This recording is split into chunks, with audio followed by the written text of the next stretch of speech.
അങ്ങനെ നിയമസഭാ തിരഞ്ഞെടുപ്പിലെ ജനവിധി കാത്തിരിക്കുകയാണ് കേരളം. 3 ദിവസം മാത്രമാണ് ഇനി വോട്ടെണ്ണാൻ ബാക്കിയുള്ളത്. ഭൂരിഭാഗം എക്സിറ്റ് പോളുകളും UDF അധികാരത്തിലേക്ക് എത്തുമെന്ന് പ്രവചിക്കുമ്പോഴും LDF ക്യാമ്പ് പ്രതീക്ഷ കൈവിട്ടിട്ടില്ല. എക്സിറ്റ് പോളിന് പിന്നാലെ മുഖ്യമന്ത്രി ചർച്ചകൾക്കൊപ്പം മന്ത്രിസഭാ ചർച്ചയും UDF തുടങ്ങിയതാണ് വിവരം. സമഗ്ര വിവരങ്ങൾ നമ്മുടെ അർജുൻ നൽകും. അർജുൻ എനിക്കിപ്പോൾ ഉണ്ട് തിരുവനന്തപുരത്ത് നിന്ന്. Arjun, good morning. പറഞ്ഞ പോലെ തന്നെ ഭൂരിഭാഗം എക്സിറ്റ് പോൾ സർവേകളും വരുമ്പോൾ UDFനാണ് അനുകൂലം. എന്നാൽ അവിടെ ഒരു ഈ കാര്യമായ ട്രെൻഡ് ഉണ്ടോ എന്ന് ചോദിച്ചാൽ ഇല്ല. എങ്കിലും എല്ലാവരും ഈ വന്ന എല്ലാ എക്സിറ്റ് പോളുകളും UDFന് അനുകൂലമായിട്ടാണ് വിധി പറഞ്ഞത്. അപ്പോഴും ഈ വലിയ ട്രെൻഡ് ഇല്ലാത്തത് കൊണ്ട് തന്നെ ഇടതു മുന്നണിയെ സംബന്ധിച്ചും ഇടതു ക്യാമ്പിനെ സംബന്ധിച്ചും വലിയ ആശങ്കകൾക്കും അടിസ്ഥാനമില്ല. ആശങ്കകളില്ല. ഇന്നലത്തെ പാർട്ടി സെക്രട്ടറിയുടെ വാക്കുകളൊക്കെ ആ തരത്തിൽ തന്നെയായിരുന്നു. ഇതിപ്പം UDFനുള്ളിൽ ചർച്ചകൾ, മുഖ്യമന്ത്രി ചർച്ചകളൊക്കെ ആരംഭിച്ചു എന്ന് വിവരമുണ്ട്. ഇപ്പം ലീഗിന്റെ ഒക്കെ പ്രതികരണം, ലീഗ് കൊടുക്കുന്ന പിന്തുണ ആർക്കാണ് എന്നതിനെ തുടങ്ങിയൊക്കെ ഇന്നലെ ചർച്ചകളൊക്കെ ഉണ്ടായിരുന്നു. അപ്പോൾ എന്താണ് നിലവിലെ സാഹചര്യം മുന്നണികൾക്കുള്ളിൽ? അർജുൻ, വോട്ടെണ്ണാൻ 3 ദിവസം മാത്രം ബാക്കി നിൽക്കെ.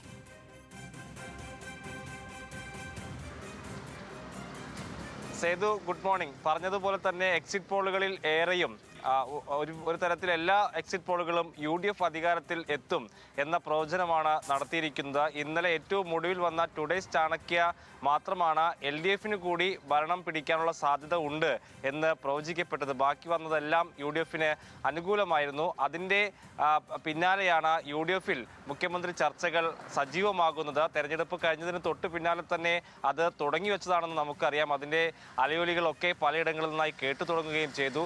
പിന്നീട് UDF അധികാരത്തിലെത്തും എന്നുള്ളൊരു പ്രതീതി വന്നതോടുകൂടിയാണ് അത് ഏറ്റവും സജീവമാകുന്നത്. KC വേണുഗോപാലും രമേശ് ചെന്നിത്തലയും VD സതീശനും ശക്തമായി തന്നെ കളത്തിലുണ്ട്. ഏറ്റവും ഒടുവിൽ ഹൈക്കമാൻഡ് എന്ത് തീരുമാനിക്കും എന്നുള്ളതിലാണ് ആകാംക്ഷ. UDF അധികാരത്തിൽ എത്തുകയാണെങ്കിൽ മറുവശത്ത് UDF ഉണ്ടാക്കിയിട്ടുള്ള ഈ പ്രതീതി, അല്ലെങ്കിൽ പൊതുവെ തെരഞ്ഞെടുപ്പ് കഴിഞ്ഞതിന് ശേഷം ഉണ്ടായിട്ടുള്ള പ്രതീതി എന്തായാലും UDF വൻ മുന്നേറ്റത്തോടെ അധികാരത്തിൽ എത്തുമെന്നായിരുന്നു.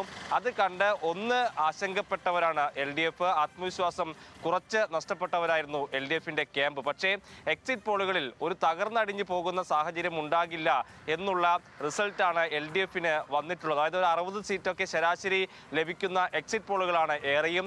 ഇന്നലെ ടുഡേസ് ചാണക്യയുടെ സർവേയിൽ 73 സീറ്റ് നേടി LDF വേണമെങ്കിൽ അധികാരത്തിൽ എത്താനുള്ള സാധ്യത കൂടി പറയുന്ന ഘട്ടത്തിൽ LDFന്റെ ആത്മവിശ്വാസം വർദ്ധിക്കുക കൂടിയാണ് ചെയ്തിട്ടുള്ളത്. ഈ പറഞ്ഞ 60 സീറ്റൊക്കെ എങ്ങനെയും ജയിച്ചു കയറി കഴിഞ്ഞാൽ പിന്നീട് ശക്തമായ മത്സരം നടക്കുന്ന 11 സീറ്റുകൾ ലഭിച്ചു കഴിഞ്ഞാൽ അധികാരം കിട്ടും എന്ന തോന്നലിലേക്ക് ഇപ്പോൾ LDF ക്യാമ്പ് കൂടി വന്നിട്ടുണ്ട്. ഇതിൻ്റെയൊക്കെ പൊതുവെയുള്ള ഒരു പ്രതീതി, ശക്തമായ ഇഞ്ചോടിഞ്ച് മത്സരം സംസ്ഥാനത്ത് ഇത്തവണ നടന്നിട്ടുണ്ട് എന്നുള്ളതാണ്.